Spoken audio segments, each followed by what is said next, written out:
안녕하세요, 건하철이 활잡입니다. 엘리트의 버딕트라는 경기용 컴파운드 보호입니다. 색깔부터 특이하죠. 네, 경기용 제품들은 보통 이렇게 좀 화려한 컬러들을 많이 선호를 하시죠. 색상이 몇 가지였더라? 한 열 몇 가지 되는 것 같아요. 꽤 많아요. 그래서 이 컬러 제품은 오렌지 이그니션, 불타는 오렌지. 엘리트 제품들을 항상 보면요, 이렇게 구석구석 아주 찍찍이 에어캡으로 아주 잘 보호를 해서 출고를 합니다.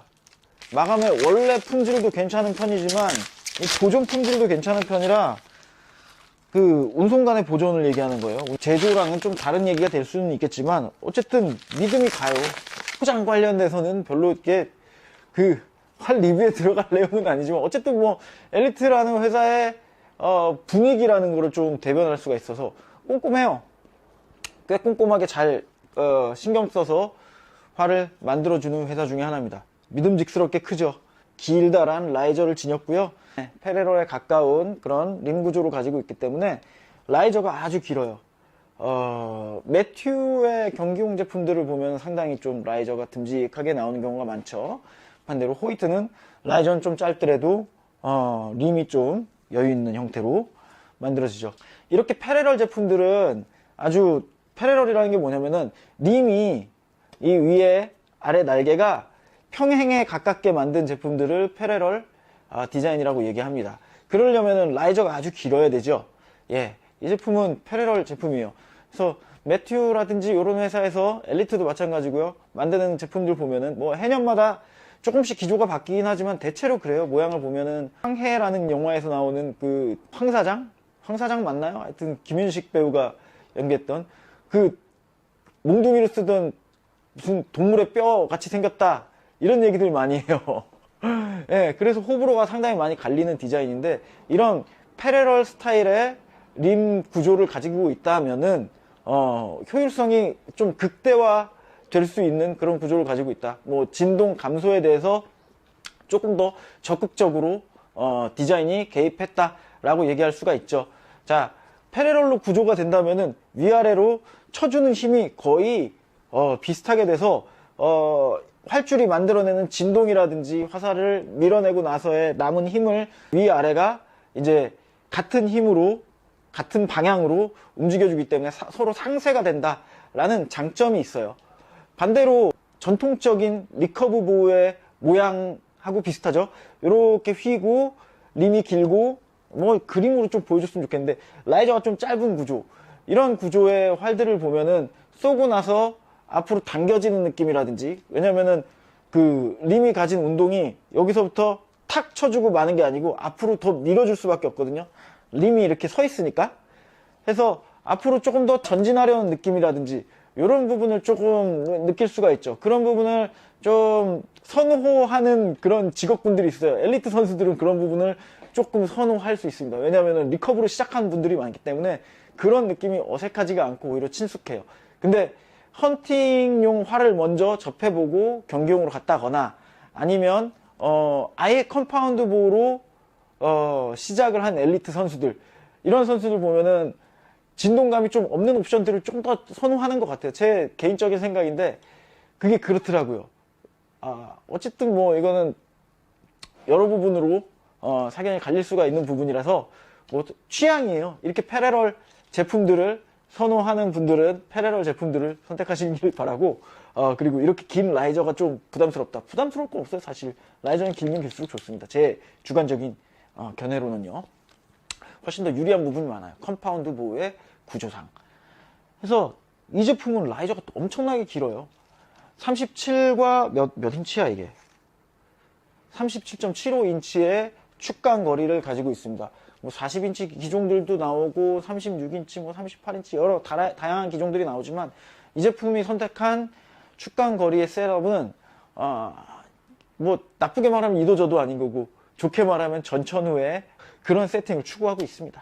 자, 37.75인치에서 오는 어떤 편안함이랄까, 튜닝에 있어서의 자유도랄까, 이런 거라면은 줄이 이루는 각도가, 스트링이 이루는 각도가 너무 눈앞에 붙어서 핍사이트 보기가 좀 불편하거나, 아니면 너무 작아서 핍사이트가 눈에서 너무 멀어진다, 라는 단점이 생길 수도 있겠지만, 이 제품은 그런 걱정들을 조금 덜 해도 되는 그런 셋업이다 라고 생각하시면 돼요.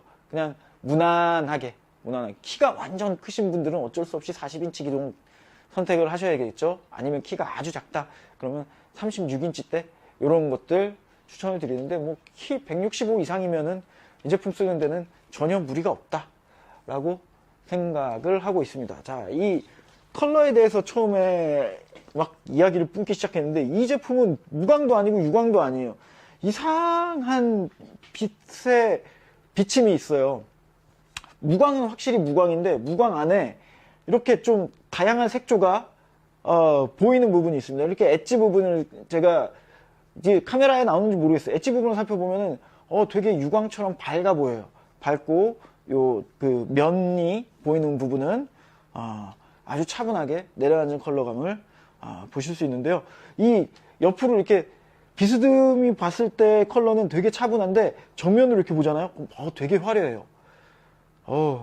색상감이 여태까지 있었던 파우더 코팅이라든지 아니면은 뭐 아노다이징이라든지 이런 데서 왔던 컬러감은 아닌 것 같아요. 이거 어떻게 만든 거지? 자, SPX 캠 착용하고 있어요. 3트랙 캠으로 2트랙까지 만들었던 그런 그 엘리트의 노하우로 만든 3트랙 캠이에요. 3트랙은 좀 자유도가 떨어진다 라고 얘기를 해야겠죠. 튜닝에 있어서 비행이 난 지금 막 손 모양이 좀 특이해서 그런지 비행이 너무 안 나온다, 어떻게 튜닝을 해도 비행성이 올바라지지 않는다 라고 이야기하시는 분이라면은 3트랙은 좀 피해 가셨으면 좋겠다 라는 생각을 한때 했었지만, 이 제품은 그런 부분에 대해서 보완점을 갖추고 나온 제품이에요. 바로 SET 시스템이라는 거예요. 이 림의 홀더 부분, 림 포켓은 이쪽이고, 이건 뭐 힌지라고 부르기도 하고 홀더라고 부르기도 하고 뭐 피벗이라고 부르기도 하고 여러 가지 명칭으로 불리는 이 부품을 이렇게 좌우로 아주 미세하게 틀어줄 수 있다는 거예요.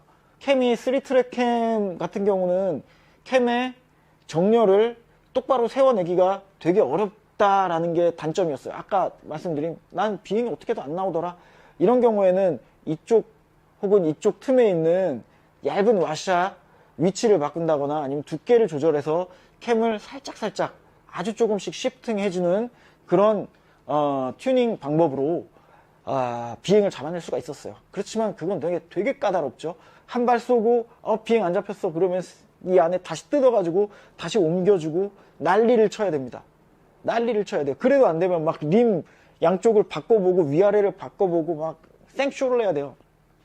근데 이 제품은 그럴 필요가 없다는 거죠. SET 시스템 락 풀러주고 양쪽에 테일 레프트, 테일 라이트 이렇게 써 있어요.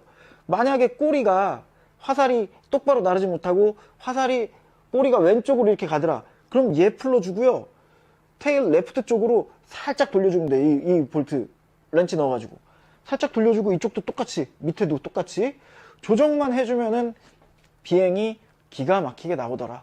이 시스템 처음 나왔을 때는 저는 좀 반신반의했었는데, 와, 한번 해보고서는 완전 광신도가 됐어요. 저는 솔직히 너무 도움이 됩니다. 제가 활을 쏘는 입장이라기보다는 활을 만지는 입장이잖아요. 사람들의 활을 어떻게 해서 잘 비행하고 잘 맞도록 이렇게 튜닝을 하는 튜너의 입장에서 본다면은 이런 시스템은 너무 반가울 수밖에 없는 그런 기제죠. 이게 안 되면은 정말 답답한 경우가 많거든요.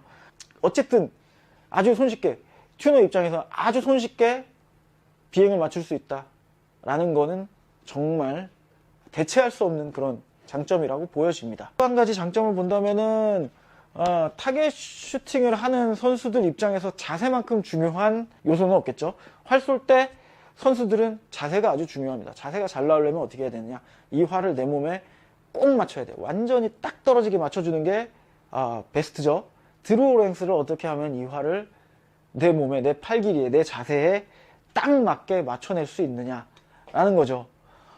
보통 우리가 시판되는 활들 보면은 드로우랭스를 조절할 수 있는 폭이 크게는 1인치, 인지 저가형 활들은 크게는 1인치, 작게는 반 인치, 하프 인치까지 되는데, 이 활은 4분의 1인치까지 조정이 돼요. 제 드로우랭스가 27.75 정도 나와요.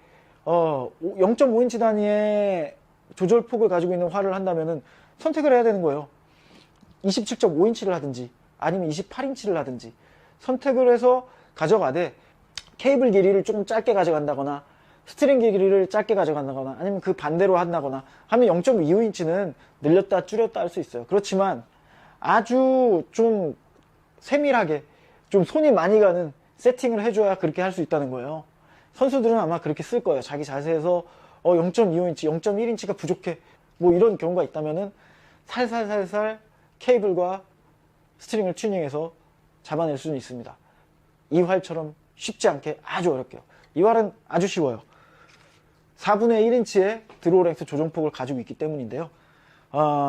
보통 4분의 1인치까지 되는 거를 올해 나온 RX8 제품 그 제품들 보면은 꽤 메인터넌스를 잘 해놨어요. 근데 싱글 모듈로 모듈 하나로 전체의 드로우 랭스를 조율을 하면서 4분의 1인치까지 조정이 가능한 그런 활들은 엘리트밖에 아직은 없다라는 거죠.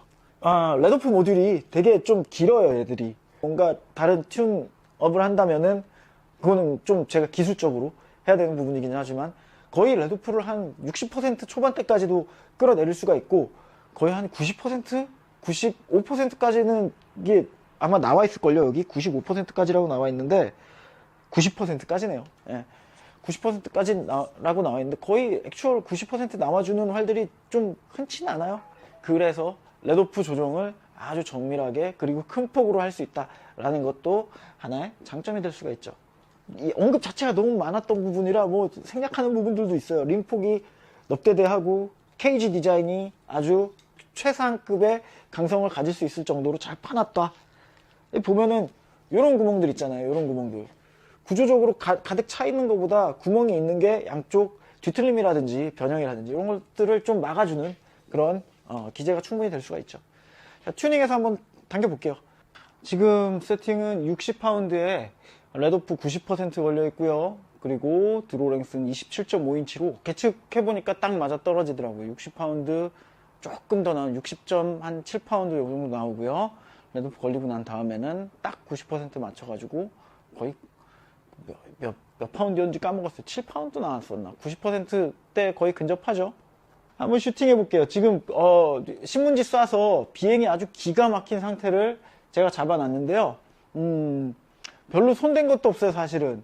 그러니까 공장에서 출고된 활이 타이밍이 딱 맞고 막 정렬이 싹 되고 이런 경우는 흔치는 않아요, 사실은. 어떤 다른 회사들 제품들 봐도 흔치는 않은데 엘리트랑 호이트 그리고 매튜는 세 가지 회사는 진짜 칼같이 딱 맞춰서 주더라고요. 조립 품질이 아주 좋다는 얘기예요.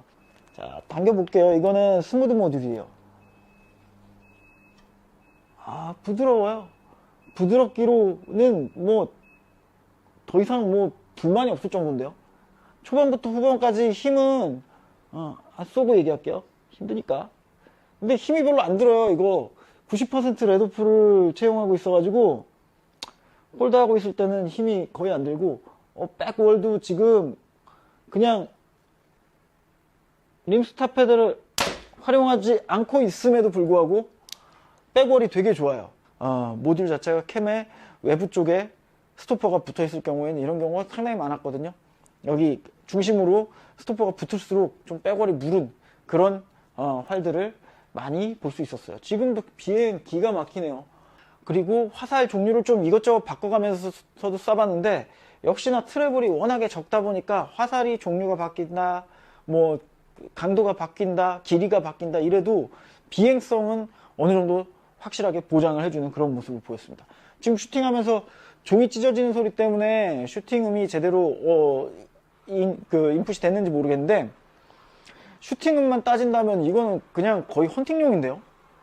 슈팅음하고 키킹, 활이 서 있는 그런 그 동작들 서 있는다는 거는 뭐냐면 쏘고 나서는 에너지가 어느 정도 방출이 되면은 여기에도 손잡이 부분에도 그 진동이 전달이 되어져서 위든 아래든 혹은 앞으로든 뒤로는 오는 경우가 없고요.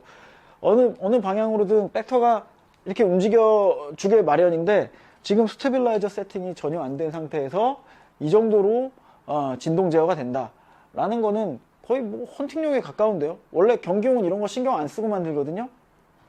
잘 맞추는 데 목적이 있기 때문에 정숙성과 어떤 슈팅의 질감 이런 것들은 사실 논외로 둔 경우가 많아요. 그런데 엘리트의 경기용은 그런 헌팅용의 특성들을 상당히 가져왔기 때문에 슈터로서 느끼는 만족감이 상당하네요. 편하네요. 일단은 뭐 헌팅용 활을 계속 써오던 분들이 쏴도 이질감이 없다. 헌팅용 활을 계속 썼던 분들이 경기용으로 넘어와서 처음에 느끼는 거는 생각보다 왜 이렇게 거칠지? 라는 느낌이에요. 보통은 그래요. 거친 느낌이라는 건 뭐냐면은 이 경기용이 지니고 있는 내구성과 그리고 슈팅, 그러니까 적중률 이런 거에 집중하느라고 다른 부분을 버리거든요. 그러니까 조금 시끄러워도 조금 진동이 심해도 잘 맞기만 하면 되는 그런 세팅을 가져간다는 얘기예요. 근데 헌팅용에서 넘어온 분들은 그런 고급진 그런 질감들을 상상을 하고 넘어오거든요. 슈팅, 이 타겟용 이 비싼 활을 사면은 엄청나게 부드럽고 엄청나게 조용하고 엄청나게 막 쥐죽은 듯한 그런 슈팅이 가능하겠구나 라고 생각하시는데 보통은 좀 환상이 깨지죠. 타겟용으로 넘어오면. 근데 그 환상을 이 활은 계속 지속시킬 수 있다 라는 생각이에요. 활이 정지감이 되게 좋아요. 이 긴 라이저에서 오는 안정감, 약간은 내려잡거나 약간은 틀어잡거나 약간은 뭔가 변동을 줘서 내가 이 활에 실수를 좀 범했더라도 이 활은 상당히 너그럽습니다. SVX 캠하고 BTX 캠하고 그 중간 정도 되는 것 같아요. 제 느낌상으로는. SVX 캠처럼 막 긴장감이 있는 편도 아니고, 물론 이거는 레드풀을 줄여놓으면은 그런 긴장감을 가져갈 수 있겠죠. 그런 긴장감이 있는 세팅도 아니고, 또 BTX 캠처럼 막 좀 너그럽다고 해야 되나? 여유 있는 세팅도 아니고, 지금 90%나 쓰는 BTX 캠에 훨씬 더 가까운 셋업이라고 보여져요. 그리고 또 한 가지, 호이트라든지 뭐 매튜라든지 경기용 65%짜리 모듈, 막 프로 선수들이 쓰는 그런 모듈을 썼던 분들은 조금 이질감을 느낄 수 있는 게, 약간은 털컥임은 있어요. 지금 스무드 모듈 해놓으니까 그 털컥임이 거의 없는데, 퍼포먼스 모듈로 했을 경우에는 상당한 털컥임이 있어요. 끝까지 당겼을 때 벨리에서 험프 지나서 탁탁 하고 걸리는 느낌, 그런 것들이 있을 수 있다는 거. 그거는 호불호가 갈릴 거예요. 좋다 하는 분들도 있고 나쁘다 하는 분들도 있고. 그렇지만 한 가지 단언할 수 있는 거는, 홀드 이후 릴리징까지 이어지는 동작에 이 활이 받아주는 실수에 대한 대책들, 이런 것들이 좀 완벽하다. 슈터빌리티, 얘네들이 얘기하는 슈터빌리티에 접근하고 있다. 확실히. 이거는 뭐 그냥 세계대회 뛰어도 당연히 되는 건데 될 것 같아요. 프로 선수들, 우리나라 특히나 프로 선수들 보면은 호이트에 완전히 집중해 있어요. 선수들 활 들고 나오는 거 보면 다 호이트야. 다 죄다 호이트야. 근데 호이트가 가진 장점들이 많으니까 아무래도 그렇게 호이트 활들을 선호는 하겠죠. 뭐 호이트 활들이 좋은 거는 확실한 부분이죠. 그렇지만 약간의 변화를 줘서 다른 활들의 눈을 조금 돌려본다면은 어떤 선수들은 와, 이 활이다 하고 나한테 꼭 맞는 활을 찾을 수 있을 거예요. 그 중에 하나로 추천을 하자면 버딕트 꼭 한번 당겨보시라, 꼭 한번 쏴보시라, 이야 하는 느낌이 날 수도 있어요. 금메달 따야죠.